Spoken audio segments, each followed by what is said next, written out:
Bonjour et bienvenue dans l'Académie de chirurgie cardiaque du Mali. Aujourd'hui, nous allons nous entretenir sur la chirurgie conservatrice des insuffisances mitrales. Alors, voyons d'abord quelques étiologies des insuffisances mitrales. Les étiologies des insuffisances mitrales sont nombreuses et variées.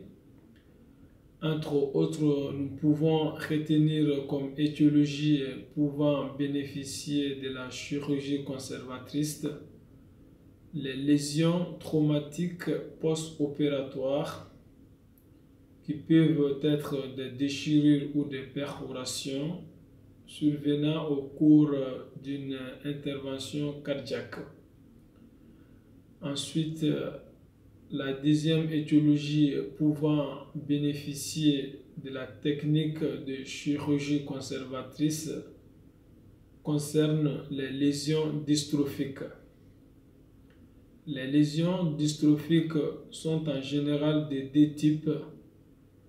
Ces lésions dystrophiques peuvent être des ballonnisations de la valvule mitrale, qui sont en fait des ballonnisations multiples et diffuses portant sur toutes les deux valvules mitrales. Les lésions dystrophiques peuvent être des ballonnisations localisées à la partie centrale de la petite valve mitrale.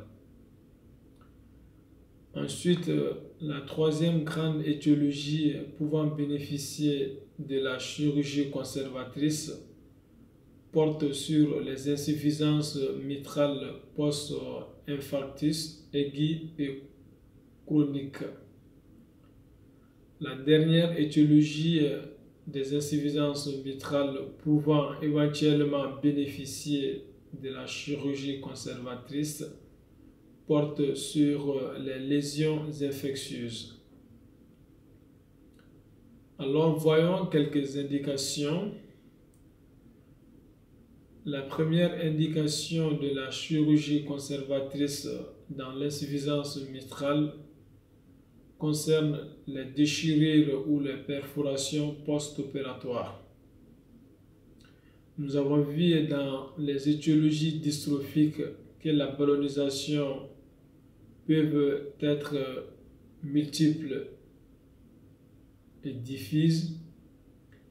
Ici, ce qu'il faut retenir dans les principales indications concernant les lésions dystrophiques, c'est surtout les ballonnisations localisées à la petite valve mitrale, notamment au niveau de sa partie centrale. Ensuite, le troisième groupe d'indications porte sur les insuffisances mitrales post-infarctus. Alors, voyons maintenant les techniques opératoires.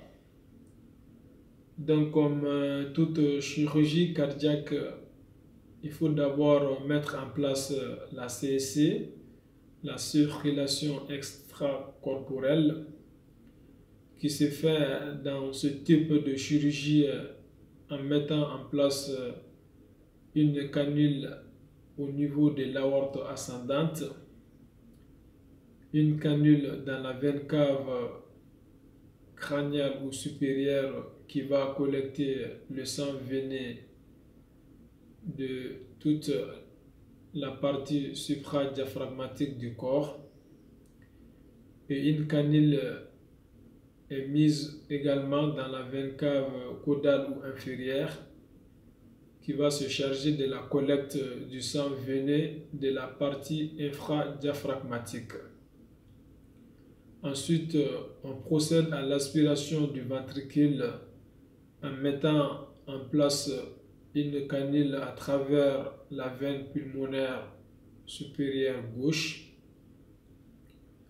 Et après, on procédera à la protection myocardique avec une hypothermie générale à 26-28 degrés Celsius et la perfusion de la solution cardioplégique. Alors, après ce temps de mise en place de la CEC et de l'arrêt du cœur, le temps le plus important, c'est l'exploration péropératoire. C'est au cours de cette exploration péropératoire qu'on va décider de la technique de conservation de la valve mitrale, c'est-à-dire c'est au cours de cette exploration qu'on va décider de la plastie mitrale ou pas. Pour cette exploration péropératoire, il faut être méthodique et minutieux en examinant d'abord les valves mitrales, les deux valves mitrales, la grande valve mitrale et la petite valve mitrale. En général, les valves sont fusionnées ou calcifiées. Elles peuvent être épaissie ou amincie, déchirée ou perforée, ou tout simplement rétractée ou ballonisée. Ensuite, on examine les cordages qui sont en général élongés ou raccourcis, épaissis ou fragilisés, rompus ou détruits. Après, on examine soigneusement les piliers qui peuvent être arrachés ou élongés. Et après, on examine la paroi ventriculaire, notamment le lieu d'insertion des piliers. Le lieu d'insertion des piliers peut être ectasique ou akinétique. Ensuite, on finit l'exploration péropératoire en examinant l'anneau. L'anneau qui peut être distendu, et cette distension de l'anneau peut être la cause ou tout simplement la conséquence de la régurgitation. Alors après une exploration soigneuse et méthodique, on décidera de faire la plastie mitrale ou le remplacement valvulaire prothétique. Donc, dans le cas de ballonisation localisée de la partie centrale de la petite valve mitrale, qui est l'indication vraiment princesse de réaliser la plastie mitrale, dans ce genre de lésion, on procède d'abord à l'excision de toute la partie ballonisée et éversée du segment valvulaire. On résèque les cordages qui sont rompus et étirés et ensuite on ferme la brèche à l'aide d'un surjet ou de points séparés. Et le point le plus important, quelle que soit la technique, il faut toujours réaliser autant que peut se faire une annuloplastie. Une annuloplastie qui peut être semi-circulaire ou en mettant un anneau prothétique. Alors, cette figure nous montre une vue de la valve mitrale par sa face atriale. Ici, nous voyons la grande valve mitrale, la commissure antérieure, la commissure postérieure, et ici nous reconnaissons la petite valve mitrale. La petite valve mitrale qui présente au niveau de P3, la partie centrale de la petite valve, nous voyons que cette partie est éversée avec rupture d'un cordage. Alors dans ce genre de lésion, on procède à une excision rectangulaire comme ça se présente sur cette figure, de la partie éversée et ballonisée. Et ensuite, on réalise le rapprochement des deux berges de l'excision en commençant par le bord libre. Ici, c'est le bord libre. Et le chirurgien va vers l'anneau. Donc, ça peut être un chirurgien comme deux points séparés. Mais en général, on réalise un chirurgien qui va du bord libre de la valve vers l'anneau. Ensuite, on réalise une annuloplastie semi-circulaire, comme vous pouvez voir ici, au niveau de l'anneau postérieur, car c'est ici que se passe en général, que se trouve la cause de l'insuffisance mitrale en dehors de la ballonisation de la valve. C'est la zone de faiblesse au niveau de l'anneau mitral qu'il va falloir renforcer pour éviter une dilatation secondaire. Et dans le meilleur cas, il faudra mettre un anneau prothétique circulaire pour bien garder la dimension de l'anneau après la chirurgie. Ensuite, la deuxième étiologie pouvant bénéficier de la technique de conservation de la valve mitrale porte sur les lésions traumatiques qui surviennent pendant l'intervention. Ces lésions peuvent être une déchirure ou une perforation. Dans ce cas, on procède à la réparation de la déchirure ou de la perforation à l'aide d'une pièce de péricarde. Et si un cordage est rompu, on réséquerait alors la partie valvulaire correspondant au cordage rompu et on procédera à la réparation comme dans ce cas pareillement.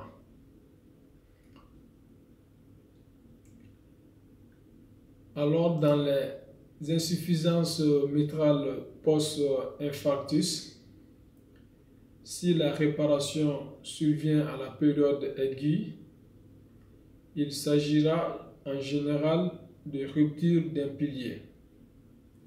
Si c'est le cas, on réalisera la réimplantation du pilier rompu sur la paroi ventriculaire gauche.